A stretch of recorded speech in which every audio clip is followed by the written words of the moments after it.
Kisah Tuan Muda Direktur Perusahaan. Episode 36-37. Kenapa aku merasa JH sedikit berlebihan ya? Gumam Nana. Setelah selesai bergumam, Nana langsung melanjutkan langkahnya menuju ruangannya. Sedangkan Lion memutar balik mobilnya dan mencoba mengejar mobil JH. Seingat Lion terakhir kali bertemu JH adalah 3 tahun lalu. Sebelum dia berangkat wajib militernya.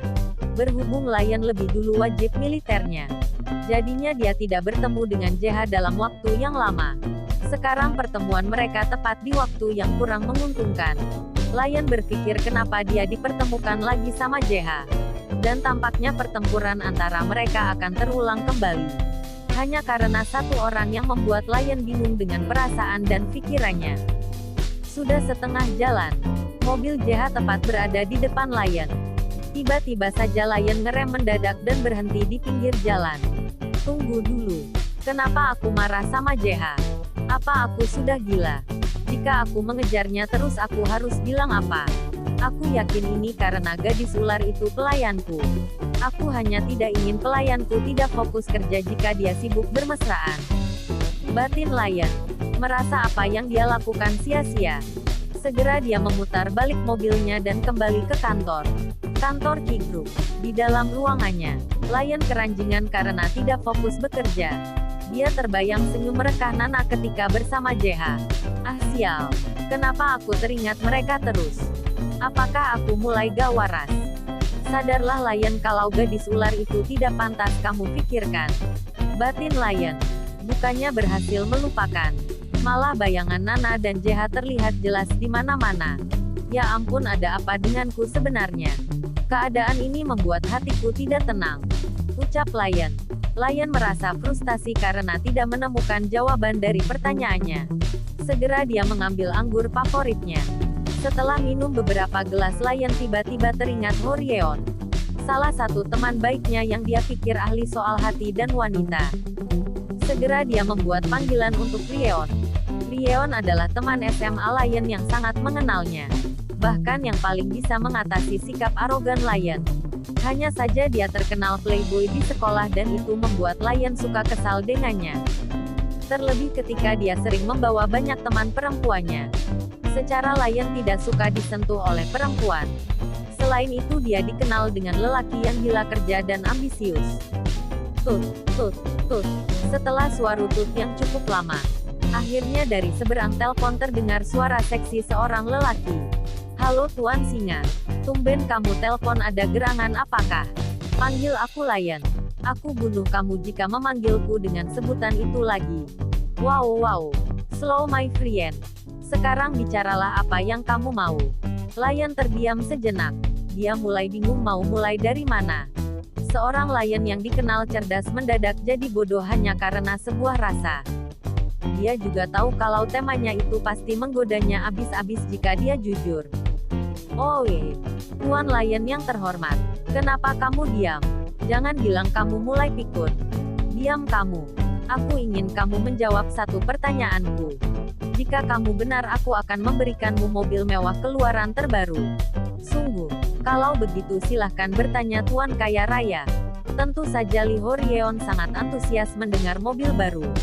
Secara dia salah satu artis penggila mobil mewah. Tidak mengherankan, karena Ryeon selain menjadi salah satu artis Korea Selatan yang terkenal, dia juga termasuk salah satu pewaris kaya di Korea. Namun Ryeon harus rela vakum dari dunia hiburan, demi memenuhi permintaan ayahnya untuk tinggal di London mengurus bisnis mereka. Sebab Lee Jong sebagai anak bungsu, sudah memilih menekuni perusahaan mereka yang ada di Korea yaitu Star Magazine. Karena satu masalah internal, Lee Jong harus berpura-pura menjadi staf untuk menyelidiki sesuatu yang mengganjal di perusahaan itu. Dari seberang telepon Lion terdengar menarik nafas. Setelah itu membuka suaranya kembali. Apa artinya jika ada bos yang merasa marah melihat pelayan wanitanya digoda oleh seorang lelaki? Mendengar pertanyaan Lion, Horyeon tertawa dalam hatinya. Namun dia berusaha menahannya sebab dia tahu betul bagaimana sifat Lion. Ya ampun Lion. Begitu saja kamu tidak tahu. Aku tahu kamu tidak percaya cinta. Tapi masalah kayak gini itu sudah umum. Bagaimana kamu tidak tahu kalau kamu itu sedang cemburu namanya? Dasar bodoh. Aku bilang itu orang bukan aku. Bagaimana mungkin Lion bisa cemburu?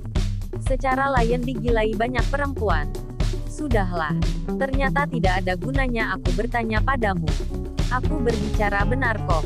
Secara cemburu itu menguras emosi. Makanya orang bisa begitu marah melihat orang yang disukainya dekat dengan lelaki lain. Omong kosong. Cemburu menguras emosi hanyalah teori gak penting. Aku tidak butuh penjelasanmu lagi. Tunggu. Bagaimana dengan mobilku? Bukankah jawabanku benar? Tanpa memperdulikan Ryeon, Lion langsung menutup teleponnya. Cemburu menguras emosi.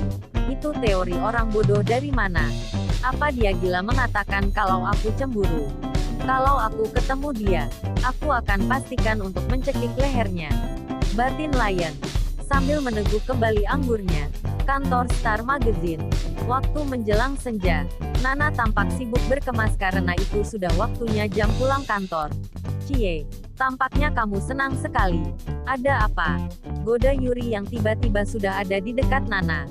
Nana melirik Yuri sambil tersenyum. Ada deh hehe. Terang saja Yuri merasa kesal dengan jawaban Nana. Bagaimanapun juga dia selalu ingin tahu tentang Nana. Hanya untuk memastikan kalau Nana tidak akan terluka lagi. Ayo pulang, kata Nana pada Yuri. Yuri cemberut. Setelah itu dia mengambil tasnya dan mengikuti Yuri untuk keluar dari kantor dan pulang bersama. Sesaat kemudian, Nana dan Yuri sampai di rumah dengan gembira. Tiba-tiba Nana terkejut melihat seseorang yang sedang duduk mengobrol dengan Tresia dan Tuan Kim. Nah, itu Nana dan Yuri sudah pulang, kata Tresia sambil menunjuk ke arah Nana dan Yuri yang terdiam mematung. Yuri melirik Nana dengan ekspresi rumit sambil berbisik. "Mai Nana, apa aku tidak salah lihat?" "Tidak," jawab Nana dengan sedikit gemetar. Tresia melangkah mendekati Nana dan Yuri sambil berkata, "Kenapa kalian bengong? Teman datang jauh-jauh dari Indonesia hanya untuk bertemu kalian. Tapi kalian malah berdiri saja di sini. Kami hanya kaget, karena dia tidak menghubungi kami dulu jika dia mau ke sini." Jelas Yuri sambil menggandeng Nana untuk duduk di sofa. Yuri terlihat kesal karena Nana sudah menceritakan semuanya.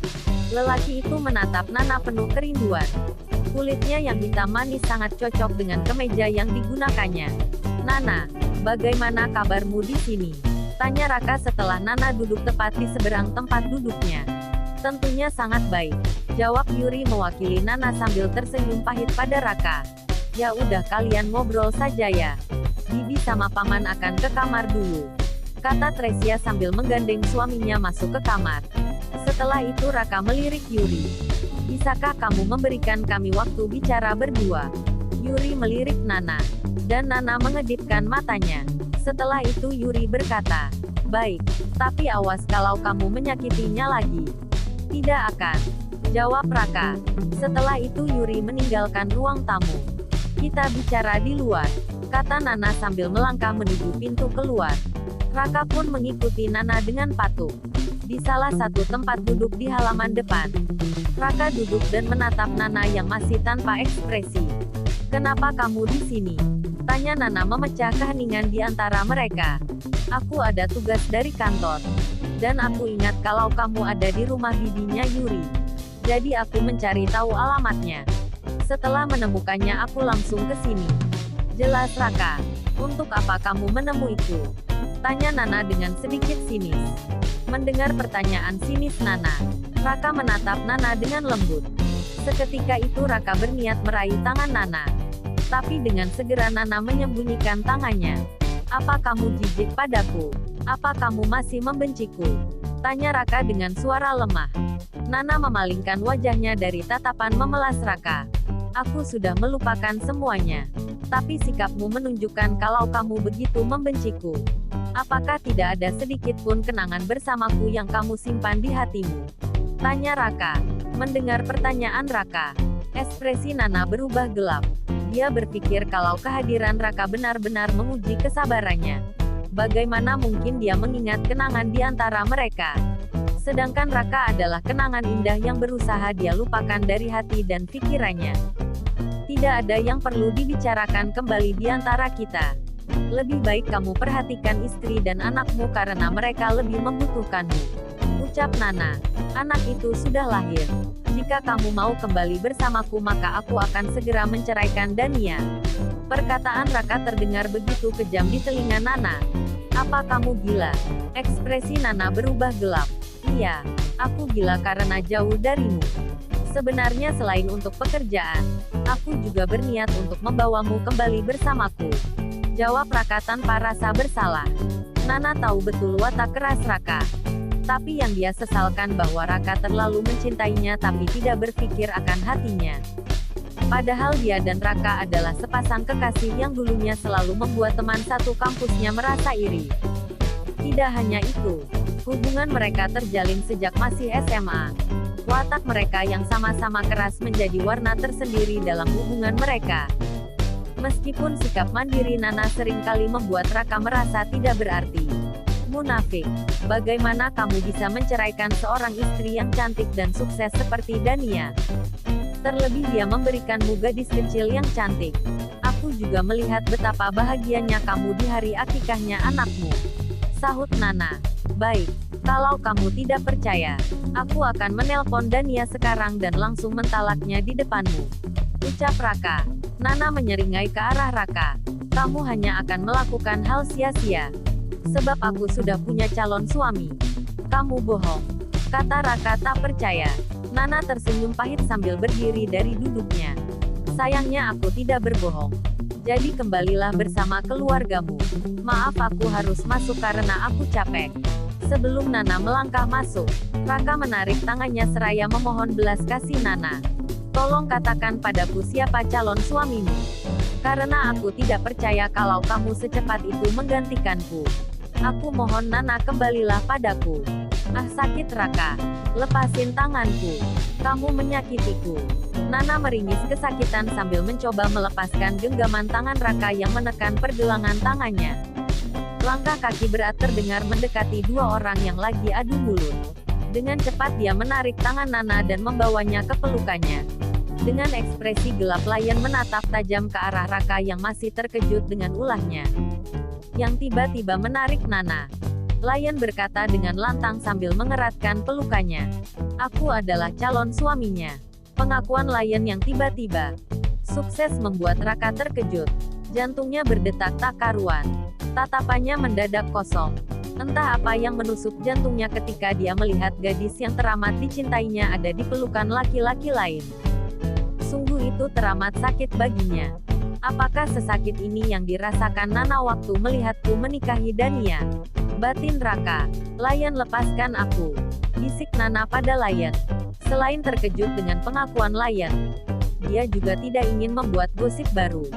Meski marah, dia tidak ingin melihat Raka salah paham.